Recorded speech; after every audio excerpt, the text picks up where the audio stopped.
皆さんこんにちは。今日も最新のウクライナ情勢について、公開情報をコンパクトにまとめて地図を使って、いち早くわかりやすくお届けします。よろしくお願いします。チャンネル登録して通知をオンにすると、動画公開時に連絡が来ます。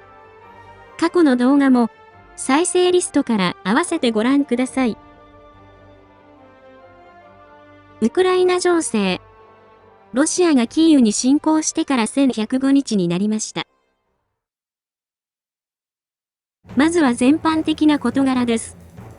先ほど公表されたウクライナ軍の参謀本部の最新の発表によると、ロシア軍の損失は兵士1340名、戦車3両、装甲戦闘車8両、砲45門、防空システム1機、ドローン86機、その他車両101両となっています。戦線全体では、1日で109回の地上戦の報告がありました。戦況図と並んでよく見られているウクライナとロシア情勢のニュースコーナーです。YouTube のチャプター機能で必要なところを見ることもできます。1番目。ウォールストリートジャーナルやニューヨークポストなど各紙は、ウクライナへの軍事支援のための新たな資金提供を停止し、アメリカ軍の備蓄から武器を供給することも停止する検討を行っていると伝えています。それによると、トランプ大統領が署名した対外援助禁止措置について、一旦、ルビオ米国務長官が、ウクライナを禁止の対象から除外する書類に署名したものの、その書類は国防総省に届かなかったとのことです。情報筋によると、この措置により、ウクライナへの新たな武器提供が停止したと伝えています。アメリカのウクライナ支援については、期待させてから落とすというやり方を採用し、より大きく落胆させようとしています。これについて、軍事専門家のグラブスキー氏は、ウクライナのメディアに登場して、影響の大きさについて説明しました。同氏によると、防空と装甲車両で影響が出る可能性があると指摘し、防空はパトリオット、装甲車両はブラッドレーの供給に影響は出るだろう。ウクライナ軍はパトリオットがない場合に他の防空システムを組み合わせることで補おうとしているが完全ではない。装甲車両は同等の兵器を相応の数量提供できることが必要だが、欧州の装甲戦闘車で同等の性能のあるものは複数あるが、同等の数量を出せるものがないと指摘し、これらは今後の取り組み次第であると付け加えました。2番目。このようなアメリカの姿勢について、ポーランドで旧ソ連の支配と戦った連隊のワレサ元委員長は、旧ソ連と戦った時代を思い出し、恐怖と嫌悪感を覚えたと述べました。ポーランドの連隊とは、当時、旧ソ連の影響の下にあった1980年に結成された労働組合で弾圧を受けながら1989年にポーランドの民主化運動を勝ち取りました。ワレサ氏は鉱物協定が決裂した大統領執務室の会話について、私たちがよく覚えている治安尋問や共産主義裁判の雰囲気と同じで恐怖を感じたと述べました。共産主義では検察官や裁判官は取り調べで自分たちが全てのカードを握っていると説明し、我々には何もカードがないと繰り返し説明していたと、その手法を明かしました。また、当局は私を逮捕し、協力するよう強要した。さらに、感謝の気持ちを示さなかったことに憤慨し、自由と公民権を奪おうとしたと、自身の経験と重ね合わせて述べました。そして、アメリカがゼレンスキー大統領に対して、旧ソ連の治安当局と同じ態度を取ったことに私は衝撃を受けていると繰り返し強調しました。3番目。マクロン大統領はフィリオ氏のインタビューで欧州諸国はアメリカの撤退に備えるため2000億ユーロの投資が必要と述べ、これは初期段階で必要だと付け加えました。マクロン大統領は、これはウクライナだけの問題ではなく、アメリカが5年後、10年後に何をするかわからないと指摘し、ロシアの GDP はフランスより低いが、その 10% を軍事費に割り当てており、我々を待ち受ける事態に備えなければならない。アメリカ人が何をしようとそうしなければならないと、欧州が独立した軍事力を持つ必要性を述べました。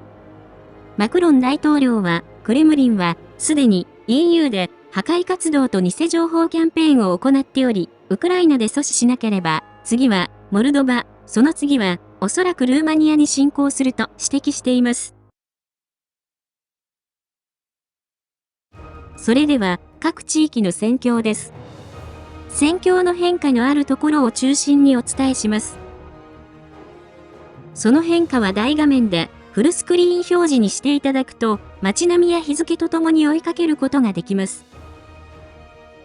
説明にあたり、過去に海外で起きた事件を参考に、ルジアンやルシアン軍など、YouTube 用に最適化した表現を使用しています。北東部クルスク、ハルキウ方面。ルシアン軍が奪還作戦を行っているクルスクとハルキウ方面の戦況についてお伝えします。クルスク方面。作戦に影響を与えるクルスクの天気は雪。最高気温1度、最低気温も1度。今日の天気予報も曇りとなっています。太陽の光が届かず、昼夜は同じ気温の予報となっています。この方面で、ルジアンは、スジャの補給線の遮断を目標に攻撃を仕掛け、30回攻撃を行い、19回の空爆を実施しました。ウクライナ側で戦況を伝えているディープステートプロジェクトは、この方面の戦況について、敵は、スームイからクルスクに至る補給線を射撃管制下に置いていると述べました。創設者のポゴレリ氏は、ウクライナのメディアに登場し、ルシアン軍は、ウクライナの兵站を遮断する試みを行っている。戦況は1月からウクライナ軍にとって悪化し始めており、補給線の回復には時間がかかるため、早急に対策を取る必要があると指摘しました。また、ウクライナの国境警備隊のデムチェンコ報道官も同様に、敵が国境のノベンケに繰り返し攻撃を仕掛け、ウクライナ軍の補給線を遮断しようとしているが、今のところは大規模な攻撃ではないと報告しています。そのうちマラヤロクニャに近いニコルスキーでは、位置情報付きの映像によると、ルシアン軍が機械化攻撃を行い、前進を試みました。ご覧いただいているのは、ウクライナ軍の第47機械化旅団のもので、地図の場所で1両のカメノコ戦車がドローンの攻撃を受けながらも前進し、後続の車両から歩兵が展開する様子の一部となっています。この攻撃は撃退されましたが、この場所は1月21日にウクライナ軍が差し込まれた時と同じ場所となっています。戦況図では、その後方をルジアンが再奪還したとして更新しました。面積は5平方キロになります。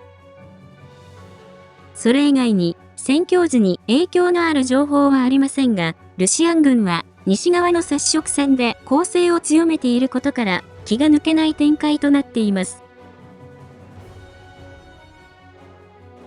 ハルキウ方面。この方面で、ルジアンは1回攻撃を行いましたが、ウクライナ軍が撃退し、戦況図には変更はありません。北東部ルハンスク州方面。東部チャシフヤール方面。クピャンスクからチャシフヤール方面の戦況についてお伝えします。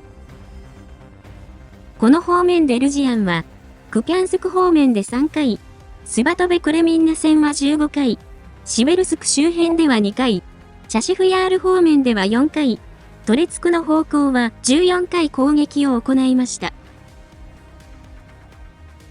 チャシフヤール方面。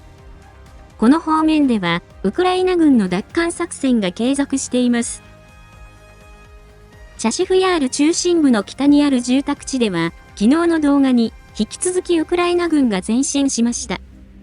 ご覧いただいているのは、ルシアン軍の撮影したもので、その位置から、ウクライナ軍が地図で示した倉庫まで250メートルほど奪還したとして、戦況図を更新しました。トレツク方面。この方面では、ウクライナ軍が市街地で虫食い状に反撃を行い、戦況図では大まかな範囲で書いてありますが、建物単位で支配が異なる状況となっています。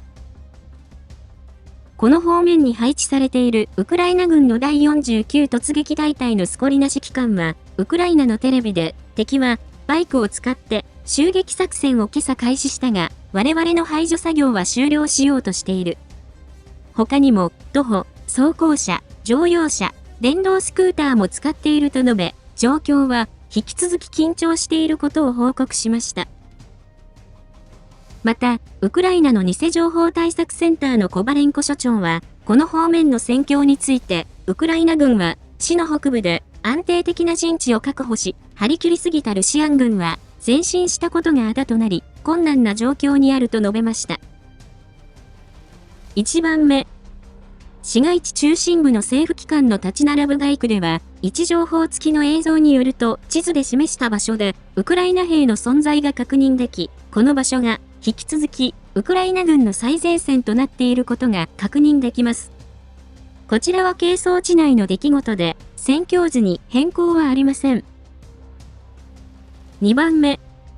北西の鉱山のイストリチナ通りの地図の場所では、ルジアンが建物を渡り歩き、地図の家に取り付いて前進を試みましたが、ウクライナ軍がドローンで排除しています。その他の情報も総合し、戦況図では、ウクライナ軍の奪還地を20メートルほど縮小させ、ルジアンが2街区ほど前進したとして更新しました。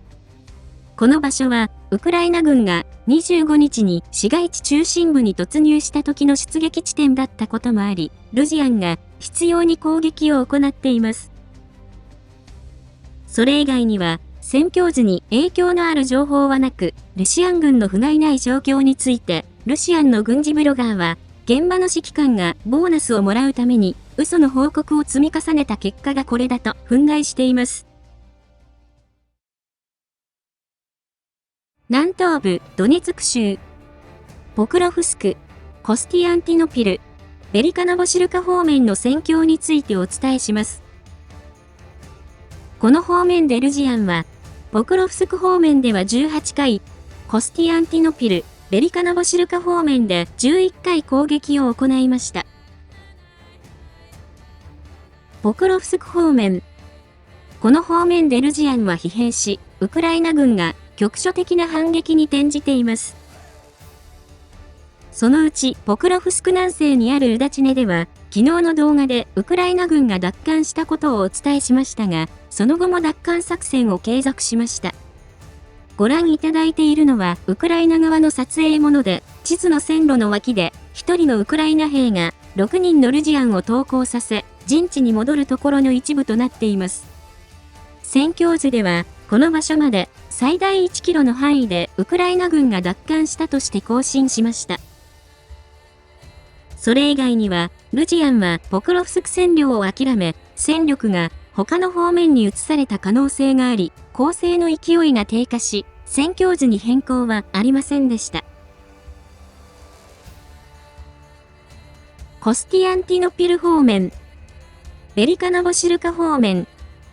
この方面では、ベリカノボシルカ方面で、ルジアンが機械化攻撃を行い、ウクライナ軍の陣地までわずかずつ間合いを詰めています。そのうち、ベリカノボシルカの北西にあるプリビルネでは、ルジアンが集落に攻撃を仕掛けました。ご覧いただいているのは、ウクライナ軍の第141機械化旅団のもので、地図の場所の様子となっています。この場所は、1週間ほど前に、ルジアンが郊外まで詰めたところですが、戦況図では、さらに700メートルほどルジアンが前進したとして更新しました。後方地域。今日もロシアン領内で問題が発生しています。1番目。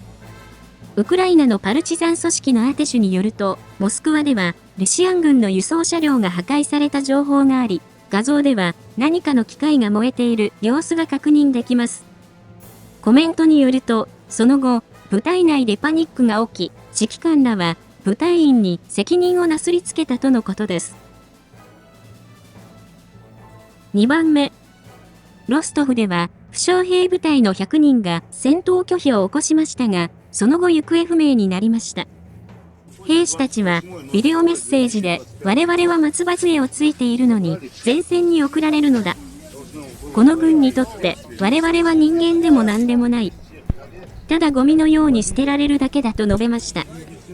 兵士たちは、戦闘拒否のための書類を提出することさえ許されず、兵士の親族は2月29日を境に、こちらから連絡しても、何の音沙汰もありませんと答えたとのことです。それ以外には、画像などは限られたものしかありませんが、ペルミの火薬工場が炎上。昨日お伝えしたウファの石油施設で2回目の爆発があったとの情報。モスクワの北方にあるトベリでは S300 防空システムと司令部がペットボトルの液体から火災に見舞われたとの情報。ロストフで石油パイプラインがドローン攻撃により炎上した情報があります。南部ザポリージャ州、南部ヘルソン州。これらの方面でルジアンはザポリージャ方面でのみ7回攻撃を行いましたが、ウクライナ軍が撃退し、今日も戦況図に変更はありません。今日は以上です。情勢分析やニュースの感想、最新情報など、ぜひコメント欄にお寄せください。最後に、このチャンネルにはサブチャンネルがあります。また、関連するツイッター、ノート、テレグラム、ニコニコ動画があります。ノートでは全文を掲載し、ニコニコ動画では過去動画を順次掲載しています。何かあった時は、これらのメディアで視聴者様にお知らせしますので、ぜひ、どれか一つでもチャンネル登録、フォローの方をお願いします。リンクは概要欄にあります。ご視聴いただきありがとうございました。